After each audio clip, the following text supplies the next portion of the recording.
రైతులకు కానీ అవగాహన కల్పించాలి. ఆ చట్టం గురించి వాళ్ళు క్లియర్గా చెప్పగలగాలంటే మీకు క్లియర్గా చెప్పు. చాలా 15 నిమిషాల్లోనే రిజిస్ట్రేషన్లు అన్నీ కంప్లీట్ అయిన చాలా అద్భుతమైనటువంటి ధరణి పోర్టల్ అది. దాన్ని మిస్యూజ్ చేశారు, దాని మీద ఒక విషప్రసారం చేశారని చెప్పేసి మాట్లాడుతాను. నిజంగానే మరి ఈ ధరణి చట్టంలో ఇన్ని లొసుగులు ఉంటే ఈరోజు ROR చట్టం మీరు తీసుకొచ్చారు కాబట్టి దీని అంటే నిజంగానే మీరు నమ్మే తీసుకొచ్చారు, దీన్ని ఏ విధంగా చూస్తారు? సింపుల్ అనేది చెప్పడానికి కొన్ని ఎగ్జాంపుల్స్ సరిపోతాయి. కాంప్లికేటెడ్, చాలా కాంప్లికేటెడ్. ఎందుకంటే ఇప్పుడు మేము భూమాత తీసుకొచ్చినప్పుడు ఆగస్టు 2 నుంచి ఆగస్టు 23వ తారీఖు వరకు ఏదైతే ఉందో ఆ ముసాయిదా బిల్లును పెట్టే కంటే ముందే నాంపల్లిలో ఏదైతే CCLA భవన్ ఉందో అక్కడ మీరు ఏది దరఖాస్తుల రూపంలోనో లేకపోతే ఈమెయిల్స్ రూపంలోనో మీ ఫిర్యాదులను కానీ మీ అభిప్రాయాలను కానీ చెప్పండి అని చెప్పడానికి ఓపెన్ చేసాం. ధరణి తెచ్చినప్పుడు మీరు చేసిరా? ధరణి తెచ్చినప్పుడు మీరంతా ఈ ఓపెన్ పోర్టల్ సిస్టమ్ని కానీ లేకపోతే ఏమైనా సంప్రదింపులాగా చేసిరా? మీ సోమేష్ కుమార్ గారు, KCR గారు, KTR గారు ఎవరైతే మీ ఉందో, ఇప్పుడు ఇందాక వారు చెప్పారు కదా మాఫియా అనే మాట నేను ఇక్కడ యూజ్ చేయాల్సి వస్తుంది. ఎందుకు యూజ్ చేయాల్సి వస్తుంది అంటే మీరు ఒకటి గమనించండి సార్, పెద్దవారు ఇక్కడే ఉన్నారు. ధరణిలో ఒకసారి అప్లై చేస్తే MRO, RDO, కలెక్టర్ ఈ ముగ్గురు మధ్య ఒక సైక్లిక్ ప్రాసెస్, మళ్ళీ కలెక్టరు, RDO, MRO ఈ ప్రాసెస్ ఉంటుంది. కానీ మధ్యలో ఎక్కడ ఒక ఆర్బిట్రేషన్ అంటే ఆర్బిట్రేట్ చేయడానికి కానీ లేకపోతే క్వరీస్ని రేజ్ చేయడానికి కానీ మళ్ళీ అవకాశం ఉండకపోగా మేము ఇంకో విషయం కూడా చెప్తున్నాము. ఇప్పుడు మీరు ఒకటి గమనించండి, నేను ఒక ఎగ్జాంపుల్ చెప్తాను మచ్చుకి. ఒక చోట ఒక ముస్లిం భూమి ఉంది, ఒక 10 ఎకరాల భూమి ఉంది. 10 ఎకరాల భూమి సడన్గా ధరణిలో వాళ్ళ పేరు వచ్చేస్తుంది ధరణిలో. కానీ అక్కడ సక్సెస్ అనే వర్డ్ రావడం వల్ల ఎవరైతే ముస్లింలు ఉన్నారో వాళ్ళు జస్ట్ అట్లా వదిలేసి వచ్చేస్తారు. ఏది మామూలు సాదాబైన ఏదో రాసుకొని అక్కడ ఉన్న SCలో కానీ STలో కానీ మీరు చేసుకోండి, మాకు ఒకప్పుడు మీరు సేవ చేశారు కదా అని చెప్పి అట్లా వదిలేసి వచ్చేస్తారు. ధరణిలో వీళ్ళ పేరు రాగానే వీళ్ళు సెటిల్మెంట్కి పోతారు. ఎవరు? BRS పార్టీ నాయకులే. ధరణి తెచ్చిన తర్వాత సెటిల్మెంట్ పోతారు మాఫియా రూపంలో. ఏది అటు ముస్లిం ల్యాండ్ కదా, మీ పేరు మీద లేదు కదా, కాబట్టి దీన్ని సెటిల్ చేసేద్దాం ఎంతకని చెప్పి ఆ సగం రేటు ఏదో బాగా నడిచింది మధ్యలో అది ప్రాసెస్. సో ధరణి మొత్తం ఆ రూపంలో తీసుకొచ్చి ఈ తెలంగాణ రాష్ట్రంలో ఉన్న మెయిన్ సిటీ ఏరియాస్లో ఉన్న ముస్లిం ల్యాండ్స్ కానీ పెద్ద ల్యాండ్ లార్డ్స్ కానీ వాళ్ళని తిరిగి మళ్ళీ మీ భూములు అక్కడ ఉన్నాయి మళ్ళీ పోండి అని చెప్పి ఎవరి గుండెల మీద దండీరు అంటే SC/STల మీద పర్టికులర్గా గుండె మీద దండీరు. ఇది వాస్తవం సార్, ఇది ఒప్పుకోకపోయినా వాస్తవం సార్. నేను ఇంకో విషయం కూడా చెప్తాను. ఇప్పుడు VRA వ్యవస్థను అంటే VRA వ్యవస్థను తీసుకెళ్లారు, మళ్ళీ విలేజ్లకి రెవెన్యూ దానికి కనెక్టివిటీ ఎవరు సార్? అంటే మీ డిజిటలైజేషన్ ద్వారానే ప్రతిదీ కనెక్టివిటీ అయిపోతుందా? ఫిజికల్ కనెక్టివిటీ ఉండదు, కంపల్సరీ ఉండాలి కదా. మరి దాన్ని ఎందుకు తీసేసారు మీరు? మరి తీసేసి వాళ్ళ గుత్తగా జీతాలు ఇచ్చారు కదా, వాళ్ళ ద్వారా ఏం పనులు చేయించుకుంటున్నారు? ఇప్పుడు వాళ్ళు జూనియర్ అసిస్టెంట్లుగా, దాంతోపాటు ప్రమోషన్లో సీనియర్ అసిస్టెంట్లుగా అదే MR ఆఫీస్లో వాళ్ళు పనిచేస్తున్నారు. ఎందుకు ఇక్కడ ఉంచితే అయిపోయేది కదా. అంటే ఏ కారణం చేత తీశారని కూడా అది కూడా మీరు చెప్పలేకపోయారు. ఇక ఇంకో విషయం కూడా చెప్పాలి సార్, వాళ్ళు మొత్తాన్ని VRA వ్యవస్థను తీసేశారు, VROలను వేరే చోటుకి అడ్జస్ట్ చేశారు. దానివల్ల ఏమైందంటే కనెక్టివిటీ. ఇప్పుడు మీరు ఒకటి చూడండి, దాదాపు 11,000 వరకు రెవెన్యూ గ్రామ పంచాయతీలు ఉంటాయి ఏది తెలంగాణ రాష్ట్రం మొత్తం మీద. సో రెవెన్యూ సమస్యలు ఉండకుండా ఉంటాయి ఏ విలేజ్ అయినా? రెవెన్యూ సమస్యలు నిత్య కళ్యాణ పద్ధతిలో అది ఎప్పటికీ రేజ్ అయ్యే అంశాలే. సో వాటిని ఎందుకు మీరు దాన్ని మరుగున పడే ప్రయత్నం చేశారు? ఇప్పుడు డీసెంట్రలైజేషన్ అంటారు, ఇంటిగ్రేటెడ్ సిస్టమ్ అంటారు. What is the meaning of integrated system? What is the meaning of అంటే ఆ సెంట్రలైజేషన్ ప్రాసెస్ ఏంటి? మేమేమన్నా డిజిటలైజేషన్ ఈ పేరు మీరు మార్చకండి. సో మేము ఇంకో విషయం కూడా చెప్తున్నాం. ఇప్పుడు ఇందాక ముస్లిం సంబంధించిన ల్యాండ్స్ విషయంలో కానీ మిగతా ల్యాండ్ లార్డ్స్ కానీ సార్ ఒక విషయం ఏంటంటే పాకిస్తాన్ వాళ్ళు కూడా ఇక్కడ ల్యాండ్ ఉందని మళ్ళీ వచ్చారు సార్. ఇక్కడ ఉన్న భూములను అప్పుడెప్పుడు హైదరాబాద్లో ఇది మన పార్టీషన్ జరిగినప్పుడు వాళ్ళు పాకిస్తాన్లో వెళ్ళిపోతే వాళ్ళ భూములు ఉన్నాయని మళ్ళీ వస్తున్నారు సార్.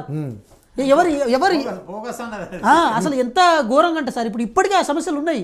చాలా మంది ఇప్పుడు ఏదో చిన్న టెక్నికల్ ప్రాబ్లం ఉన్నా దాంతోపాటు ఏమైనా KYC ప్రాబ్లమ్స్ ఉంటాయి, చిన్న KYC problems, Aadhaar card problem, చిన్న దానికి ఇప్పుడు మేమేమన్నా భూమాత పోర్టల్ పెట్టినాం, ఇది రిజాల్వ్ చేసే మెథడ్ కూడా అక్కడ పెట్టాలి కదా. ఎవరో ఒకరు నోడల్ అధికారి ఉండాలి కదా. మరి ఉండకుండా అదే MROకి మనం అప్లై చేసుకున్న తర్వాత RDOకి ఎప్పుడు పోతుందో, కలెక్టర్కి ఎప్పుడు పోతుందో, అటు నుంచి మళ్ళీ ఎప్పుడు వస్తుందో, అది వచ్చేంత వరకు మొదలు ఏలు పెట్టడానికి లేదు, వచ్చేంత వరకు మొదలు ఏలు పెట్టి దాన్ని మార్చడానికి లేదు. అంటే ఎవరి చేతిలో సిస్టమ్ ఉన్నట్టు మరి? సో మేము ఒకటి అంటున్నాం. ఇప్పుడు ఇంకోటి ఉంది, ఇప్పుడు ఈ కొత్త చట్టం తీసుకొచ్చాం కదా, భూమాత ఏదో కొత్త చట్టం తీసుకొచ్చాం, అది వితౌట్ పర్పస్ తీసుకురాలి సార్.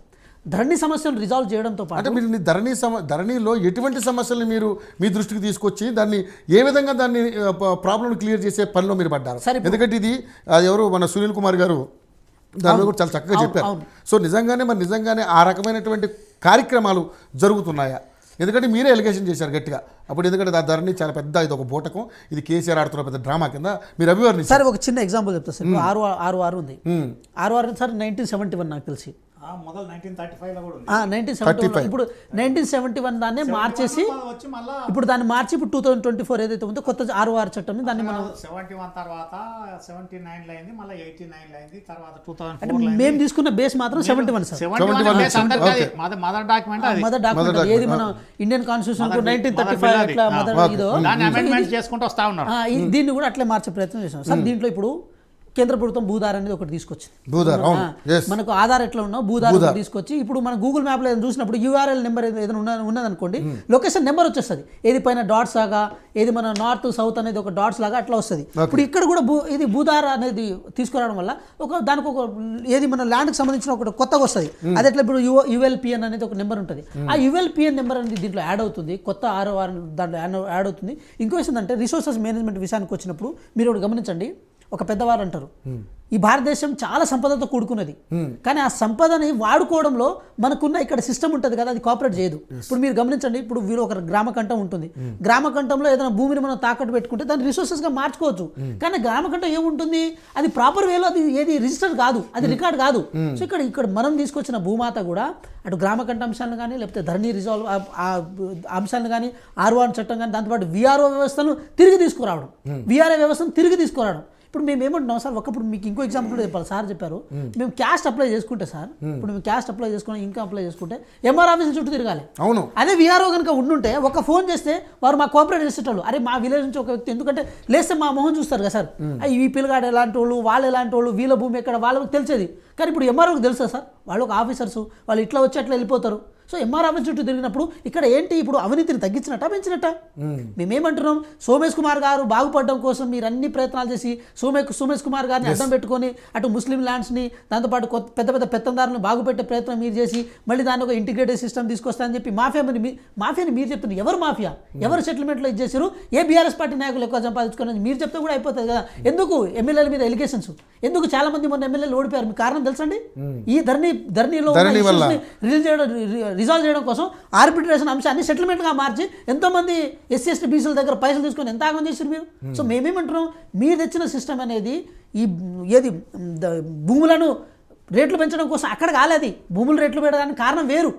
కానీ మీరు తెచ్చిన దానివల్ల ఎంతోమంది పేదవాళ్ళు వాళ్ళ భూములు కోల్పోవడం, దాంతోపాటు దళితులు. సార్ ఇంకో విషయం కూడా చెప్తున్నాం, మీరు ఎంత దారుణం ఉంటుందంటే ఎస్సీ ఎస్టీలకి అసైన్మెంట్ భూములు ఇస్తుంది, ఏది కాంగ్రెస్ పార్టీ గవర్నమెంట్ భూములు ఇచ్చింది, దాని కస్టోడియన్ గవర్నమెంట్.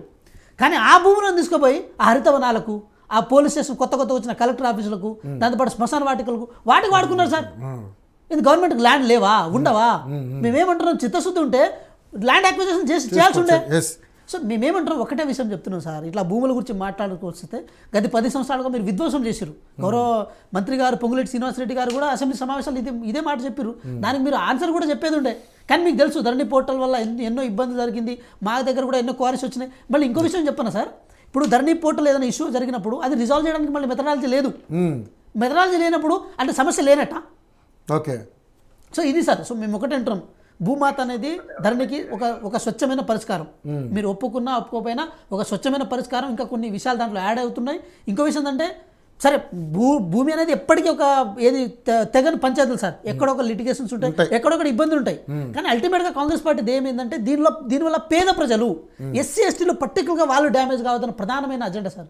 ఒక లాంగ్ వ్యూ ఉంటుంది. ఆ లాంగ్ వ్యూ ప్రాసెస్లోనే భూమాతను తెచ్చాం, దాని మీద కమిటీ వేసాం, దాని మీద అందుకోసమే అప్లికేషన్ తీసుకోవడానికి కూడా రెడీ ఉన్నాం sir. Right. Yes, Kotapalli Narasimhareddy garu, మీరు ఒక రైతు పక్షపాతి, ఎప్పుడు కూడా కండవా మెడలో ఉంటూనే ఉంటుంది. సో బీజేపీ పార్టీ నుంచి మీరు ఏమనుకోండి, ఎందుకంటే మేము ధరణి పోర్టల్ ద్వారా రైతాంగానికి ఎంతో మేలు చేసామని చెప్పేసి